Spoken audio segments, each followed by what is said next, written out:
Naye poto solola momuke esna to partager esengo o nazanango je crois esengo nazanango même na motema chef de l'état pezali na mitema ya ba congolais nyoso oyo babanda kozela élection ya Afrique du Sud ba résultat ya élection Afrique du Sud je crois que mitema na bango ezaki likolo mais na minute mitema kiti Cyril Ramaphosa abimi vainqueur na élection na présidentielle ya Afrique du Sud. Je crois eza sangwa malamu pour nabiso pour le moment je vais vous expliquer pourquoi nous devons nous réjouir. Fayulu na Katumbi bazowele la poste ya qui porte parole ya opposition. Tokomeka ko analyser yango total nani azana raison nani azana tort. Ezamo ba sujet otoko aborder na émission oyo. Merci na fidélité na bino, merci na bande konyoso ba fidèle téléspectateur ya Genor TV. Na kosenga na bino bo partager les lien ya émission yo ndenge bo mesala ko sala bo partager lien et puis bo aimer vidéo. Par moment et ça la biso passe ce monde ba vie eze belé bazo tala ebelé mais bazo emete. To comprendre que bat mususu balana ba vidéo ya YouTube mais baye ba kapeza ba comprendre ka ba meandre te. Voilà pourquoi to répétaka. Ezana bat mususu ko tala yo atala ka yo atala comme aye ba raté que non il faut qu'on s'abonner, il faut qu'on aimer vidéo. Aye ba raté. Voilà pourquoi nous devons répéter ça de temps en temps. Yom tozo la nanga soko s'abonner s'abonner na bouton rouge wana cliquer wana au s'abonner et puis au cliquer les sous bouton il y a notification ou ezana sima il y a bouton rouge il y a abonnement de manière à ce que chaque fois que tu kozala na plateau YouTube a notifié yo et à part wana na kosenga lisusu na bandeko ona nuba emete vidéo boy meyango. Merci beaucoup.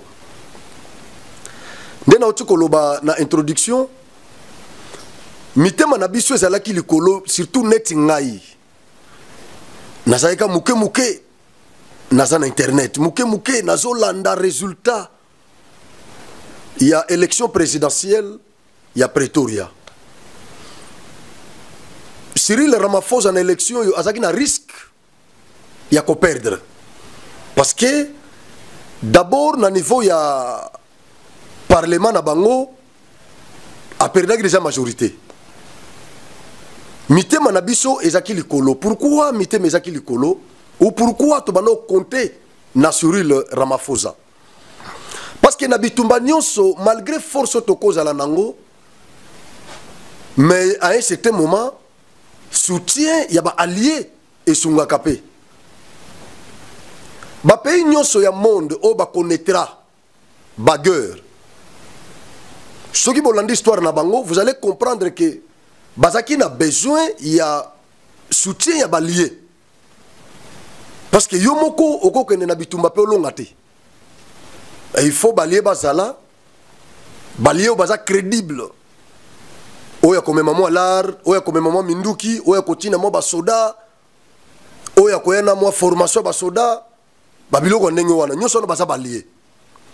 Siko na bitumba otoza nango na est. Balié na biso crédible, honnête, baza ebelete. Baza ebelete autrefois na salaki mission awa. Équipe moko se créaki ezaki trio Angola, Brazzaville, Afrique du Sud. Na salaki mission na félicitaki l'initiative ya ba chef d'état wana. On avait compris que bango loko baza ba bantou. Ils avaient compris que banilotique, bande konabiso ba tutsi, bazo linga ba conquérir Afrique. Voilà pourquoi ces chefs d'état ba fédéra ki mo ba énergie, ba force na bango pour que ba barre route na intensification ya ba tutsi en Afrique. Tobeta ki maboko. Mais après vient Abisso Sassou Nguesso baye ko sombaye Kagame comprendra ki alobi non so na ke na Angola ko simbate so na ke na Afrique du Sud et ko simbate tamien a récupérer mutu azana mo pays pauvre na kati na bango nyoso Brazzaville. Kagame a récupéré Brazza ba signé moi ba contrat ya ba cession de terre na Rwanda. Brazzaville Congo Brazza Denis Sassou Nguesso a payé d'entreprise rwandaise quelques hectares, à peu près 300 hectares, plus que même ça. Il y a des terres congolaises, surtout 300 wana, ils en face, ils ont Maluku, il y a Brazza, il y a Congo Brazza. En face, il y a Maluku Nabiso, il y a Gisasa. Où il mettre biso na insécurité. Na salake mission moko na lobaki réplique il y a RDC et les lycées bande konabiso ya Brazzaville. Nenge vient na biso Sassou Nguesso a trahira ki biso. Depuis le mois d'octobre l'année passée, courant ya Brazza et utagane na Gisasa. Ba Brazzavillois bazo lela. Pona ba délestage o bazo connaître. Baza conscient que Kisasa ndeza konyoko la bango. Mais na ngambo ya kin balobi ke non baza ko bongisa soki baza na ba pan na ba groupe ba biloko ndenge na tout ça bazo réparer yango c'est ce qu'il y a à la base. Mais nous tous nous savons ce qui se passe. Nous savons que les sanctions politiques oyo RDC et PESI Congo Brazza. Alors, Nangambo Moussousou Bazaki 3 Batikali Skode Angola na Afrique du Sud. Afrique du Sud, le Zappé, pays membre ya SADC na Angola. Na au cours ya Troïka Moko, Bayokani, Bazu décision, il y a qu'à soutenir l'armée congolaise na guerre Lekana Est. Mais na bango nyonso eza Malawi, eza Afrique du Sud, Angola, eza la kati Tanzanie, oui, je crois, ba pays onan ba s'annonçaki déjà. Na bango nyonso ba mususu bazana mo réticence. Mais le seul pays oyo endimaki eza ki prêt pour na kotinde la biso ba soda malamoko tango ba yokani pays ya liboso e décidaki, c'était l'Afrique du Sud. Afrique du Sud a mis la kisi ndeko ya Congo na ba conflit otoza nango na Rwanda. Na moment oyo ba pays membre ya ba pays mususu membre ya SADC bazaki un peu réticent pour na ko déployer contingent na bango na Est. Afrique du Sud a décidé que déjà animaki ko tinda ba soda na Est. Et le cas qui polémique parce que même en Afrique du Sud, tout le monde est d'accord. Bamusu sobaza qui contre basopoza qui. Balobi non. Kotinda basoda na biso na Congo, bakende ko kufa na mboka mususu na ba conflit oyeza sud-africain te. Ce n'est pas normal. Batelemela qui Cyril Ramaphosa. Ramaphosa lobby, malgré tout, Congo est un pays frère. Nous avons une histoire na Congo. Nous avons une histoire. Na guerre na biso y apartheid. Tango Nelson Mandela azo bunda contre Mindele. Na ba pays Afrika wa. Le seul pays où il soutenaki guerre na biso wa ne soutenaki biso, c'était les Zaïre de Mobutu. Alors nous n'allons pas trahir ce pays-là. Ramaphosa a se démarqué. Naba Museveni oyo aza ko trahir biso. Museveni abosani que pour azo pouvoir na Uganda il fallait que Zaïre ya Mobutu et soutenir ye et permettre que Museveni azo pouvoir lelo aza président. Mais rapport moko Nations Unies États-Unis, voilà. Rapport moko ya États-Unis est confirmé que Museveni yende mutu aza ko protéger ba M23 bazo sala massacre na Congo et ceux qui ba menacer bango bazo kende ko se réfugier na Uganda nde bazo protéger bango batambola kana bango librement na Uganda. Mais entre-temps, nous avons mutualisé nos forces na Rwanda, na Uganda pour na ko traquer ba ADF na Ituri, na Kota Beni, tout ça. Mais côté Oyo, ADF ozo sala azo sala ba désordre na Congo pe na Uganda to yokani pour na ko démanteler mouvement wana. Mais M23 oyo aza ko boma na Congo aza protégé na Uganda. Cyril Ramaphosa Lobino, moi je suis reconnaissant envers ces pays de Mobutu Sese Seko. A décidé qu'au de la biso soda. Et ce qu'on l'a dit à terrain pour le moment, n'a pas contingent autour na bango déjà awa. Il y a pas pays nyonso membre ya Sadeko basi bandimi déjà kotinda. Contingent important. Ils ont des Afrique du Sud et puis ils sont actifs, motivés sur le terrain. Ils ont Afrique du Sud et nakatuana soda liboso kufaki sud-africain. C'est-à-dire ils sont motivés. Voilà pourquoi Naïbi Sibino na début que victoire ya Cyril Ramaphosa c'est notre joie parce que c'est un partenaire crédible na makambo zo le kana est. Tango ambassadeur Otto Bengana Kiao, ambassadeur Vincent Karega, Otto Bengana Kiawa, Rwanda Tindakie na Belgique, a commis na Belgique, gouvernement belge pe baboye, balobimba di yo awe pa na biso. J'avais fait une émission comme ça. Il y a un frère qui m'avait appelé na nationalité nezaki douteuse kombo na isoko tali kombo ya beningai oh non et loko zolo bwana eskozana ozana ba preuve Vincent Karega ba bengane na baboye na Belgique te tout ça Belgique a sala discours moko a expliquer nga biloko bele na bisenga bi frère malgré tout ce que tu peux dire mais ce que je te dis est vrai. Vincent Karega gouvernement belge baboyi ko accrédité ye baboyi ba lettre ya créance le loyo na documentaire oyo un consortium il y a ba journalistes à peu près 50 journalistes il y a 11 pays basali documentaire na documentaire wana bazongi si makambo wana pourquoi la Belgique avait refusé les lettres de créance il y a Vincent Karega baboy ko accrédité na Belgique. C'est parce que Vincent Karega zaki suspecté quand il était ambassadeur à Rwanda, accrédité en Afrique du Sud.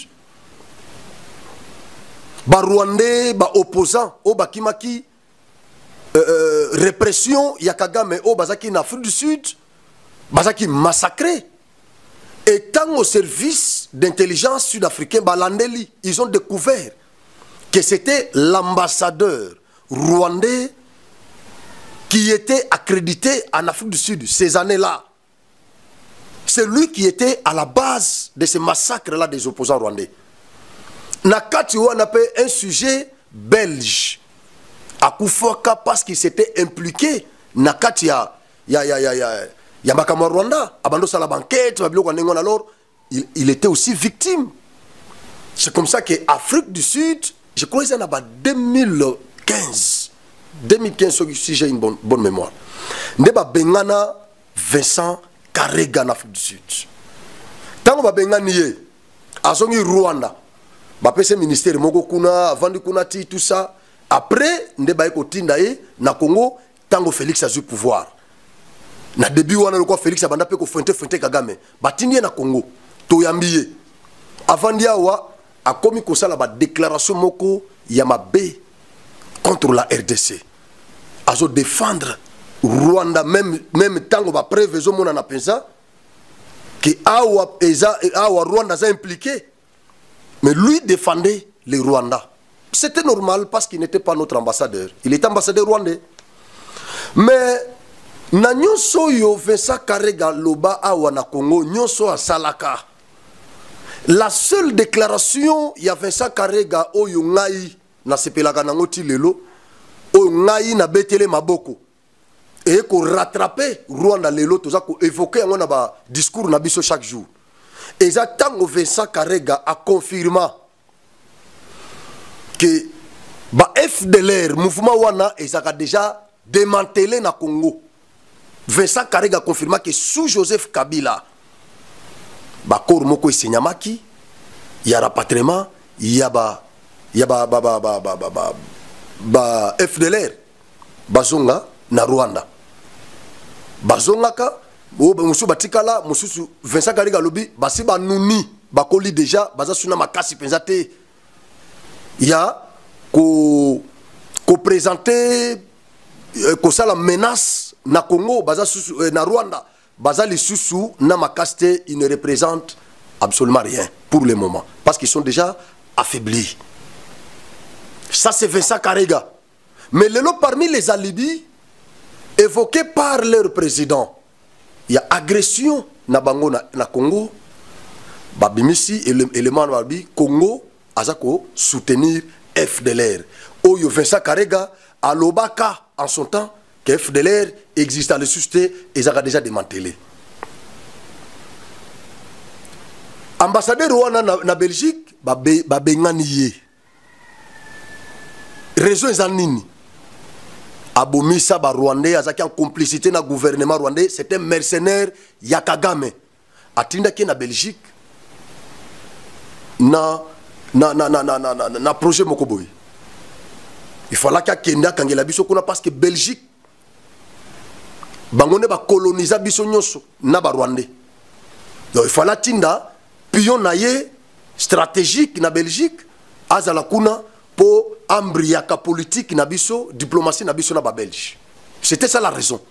Mais ba Belge nous zokande ba bossa na katendenge sujet na bango na kufaka na Afrique du Sud. Pourquoi Kagame a tinda ambassadeur mosusu te? Alors, les loyaux, à partir il y a enquête, la consortium de journalistes, pour comprendre, le monde a compris la ruse de Kagame. Parce que les gens pensaient que le fait pour nous de parler de Kagame chaque fois sur nos plateaux, ils ont qualifié ça d'une rwandophobie, de kagamephobie. Et pourtant, ce n'est pas ça. Nous n'avons pas peur de Kagame. Mais nalinga la balobaka soko moni ndoki belela Kagame est un sorcier. Kagame est un sorcier du Congo. Voilà pourquoi nous le dénonçons chaque jour. Tous les Congolais sont motivés pour le moment parce que nous n'avons qu'un seul ennemi, c'est Kagame. Kagame n'est pas notre adversaire, Kagame c'est un ennemi. Voilà pourquoi nous le dénonçons chaque jour. Et aujourd'hui, avec ces documentaires de ces consortiums de journalistes, des grands pays, des grands médias, avec ces rapports, tout le monde a compris maintenant que la RDC avait raison. Tout le monde a compris que la RDC avait raison. Quand nous dénoncions Kagame, les gens pensaient que nous avions peur de Kagame. Les gens pensaient que nous exagérions. Et pourtant, ce n'était pas ça. Ce que nous faisions, parce que nous avions déjà compris que ce monsieur est animé par une mauvaise velléité, expansionniste, c'est un meurtrier. Kagame n'est pas un homme normal. Kagame est un zombie. Il est habitué à voir le sang humain. Quand il voit le sang, là, il est à l'aise, il est content. Mais quand il ne voit pas le sang, Kagame est offusqué. Voilà pourquoi il tue au Congo. Mais aujourd'hui, non, non, ce sont des Rwandais qui sont tués au Congo. Nous lui demandons de continuer à envoyer ces militaires au Congo. Qu'ils continuent à envoyer ces militaires. Et ils vont continuellement mourir ici. Nous allons continuer à les tuer ici. Il a empêché les Rwandais d'organiser les obsèques de leurs frères militaires qui sont tués à RDC.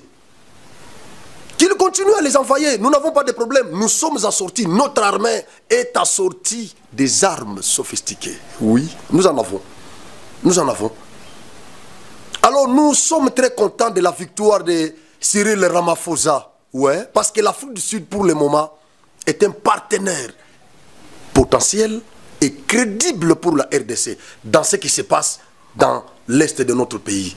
L'Afrique du Sud est un partenaire sérieux, crédible, sur qui nous pouvons compter. Surtout le président Ramaphosa, avec sa politique, ça va marcher.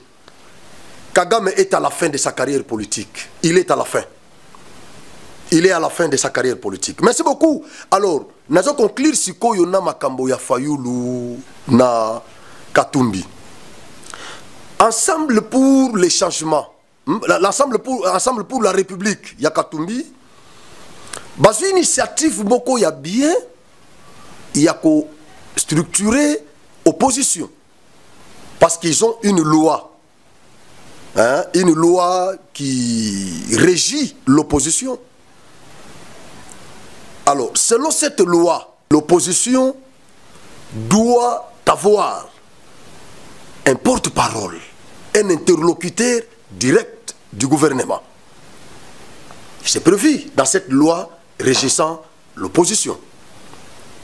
Alors, Katumbi a eu initiative, il y a comme ça là un règlement intérieur pour organiser opposition et par après, Koluka un porte-parole, il y a opposition.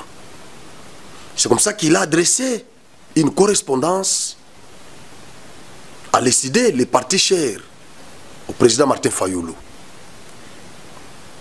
Président Martin Fayulu peut côté Naïna Batounaye, va répondre à la lettre Yakatumbi Balbino. Ils ont rejeté ça en bloc. Balbino, qu'est-ce qui a changé dans votre chef? Bissouna Bino Tozalaki na langage moko, il y a qualifié par élection de simulacre. Mais qu'est-ce qui a changé?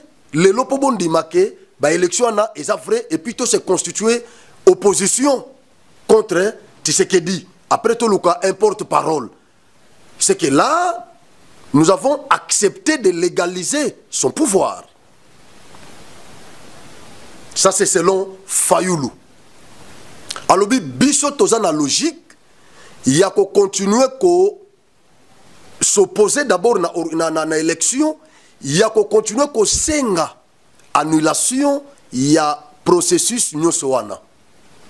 To recommencer à zéro. Waneza Fayulu Nabatunaye. Question na tout na kasuko na bandeko ya SID. Il y a des intellectuels là-bas, secrétaire général, il y a SID. C'est un professeur. Un éminent professeur. De Voskitoko. Ils ont des cadres là-bas, ils ont des têtes quand même. Bon, même ceux qui Fayulu, à Petakaba plombe Herboko. Mais est-ce que ces conseillers-là, son entourage-là, ne peut pas l'orienter? Ne peut pas. Qu'est-ce que Fayulu cherche en politique? Est-ce que vous avez le temps de vous faire l'examen de conscience, l'introspection? Est-ce que vous en avez vraiment? Bon, en 2018, élection 2018, vous s'opposez à qui? Vous télémez qui va résultat, vous consommez 5 ans. Na souka 5 ans, token élection, Fayulu se retrouve, ceux qui ont 1%, ceux qui ont na niveau ya Fayulu, ce n'était pas une bonne chose. Les loyo, personne ne parle encore de Fayulu en RDC ici. Viens à Bissoma Foa, à Ketia Mikundi Yemoko. Élection et qui? Fayulu a continué à senga annulation, il y a une élection nyosoyu. Ata bino moko. Ata bino moko. Donc, nous avons une étape pour te communango. Tu annuler ba élection. Tu bande la zéro. Nde Fayulu a gagné. Si on a tourné, tant qu'on va s'opposer à un résultat, on est du président. Selon Bango, qui avait remporté, qui avait gagné, qui était massivement élu comme président pour diriger ce pays. Il ne les cite pas. Katumbi a un vision, a un résultat, Fayulu a un résultat, c'est comme ça. C'est compliqué. C'est compliqué. Ceux qui vont s'organiser, vous verrez parfois un certain Sanga qui va sortir de quelque part. Je crois, oui. Parce que nous sommes en politique. Tala lelo yo. Lelo FCC basalaki ba caprice. Constant Moutamba lelo ministre ya justice. Ministre ya justice. Congolais za mutu moko, Congolais, non Congolais, Congolais za mutu te. Congolais qui ko fouine, ba photo ya kala. Ba misi photo moko ya Constant Mutamba. Na honorable oya utokufa oyo nani, honorable biso oyo oba assassinat qui oyo père son âme. Il s'appelle comment encore? Le nom m'a échappé. Avec cet honorable là. Constant Mutamba, Betami, tout ça, on dirait au hôpital. Ah oui, mais bateau, yo, bokena koza biloko wapi. Lelo Constant Mutamba yoana, ministre, il y a justice. Tango FCC salaki busoba, mbadi, ya comprendre abino politique à siège vide et foutakate.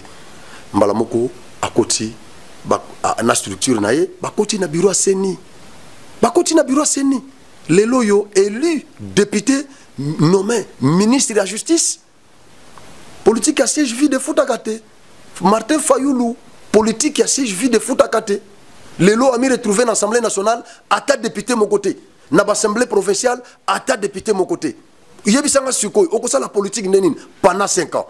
Moi j'estime que Fayoulou, ce qui est bien entouré, ce qui est Mayele, il pouvait féliciter seulement Tshisekedi. Ça aurait été une bonne chose pour lui. Mais le fait de ne pas le faire, je crois qu'il a terni lui-même son image, il a enterré sa carrière politique. Ce n'est pas notre problème. Nous avons encouragé Nandeko Katumbi, Nabandeko ensemble. Continuez avec ces démarches. C'est constitutionnel, c'est légal. Vous avez une loi qui régit l'opposition.